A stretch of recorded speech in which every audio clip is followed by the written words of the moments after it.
Well, ISAF confirm at this point that two of their personnel were shot dead on the grounds of a base in southern Afghanistan. They say that one man they believe to be an Afghan soldier and another man a civilian who could well have been a teacher, perhaps teaching English to Afghan soldiers on that base, opened fire, killing these two ISAF personnel and were then shot dead by the other soldiers on the base. We understand from an Afghan official, though, that these soldiers were Americans working in an area called Zaray in Kandahar, and that apparently this teacher, as far as they're aware, and bear in mind this information is always very preliminary and it can change over time, as far as they're aware, this particular teacher was in fact some sort of plant by the Taliban who'd been there for approximately a year at this point. The motivation's unclear, but all of this feeds into this last week's worth of similar incidents. Two soldiers shot dead on a base in the east about a week ago from today. Two senior American officers shot dead in the securest part of the Interior Ministry in Kabul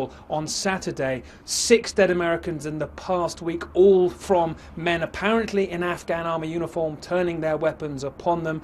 The only actual casualties, very sadly, in the past week ISAF have sustained have been from incidents like this, and it's really going to play into that whole feeling of trust that Afghan soldiers have with the Americans they work alongside. Their cooperation so vital so American troops can start to go home.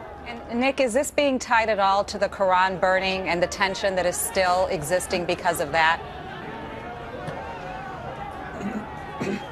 I think inevitably there will be some people drawing connections, although there's no statement to that effect from anybody. In fact, while ISAF won't comment on their ongoing investigation, the Afghan official we spoke to said this was somebody who'd been put in that role by the Taliban a year ago. So perhaps they chose to strike because of this Afghan wave of anger at the Quran burnings, but it doesn't appear that this was an operation put into effect because of that incident. But still, it's going to feed into that wider sense of anger and distrust growing in Afghanistan now.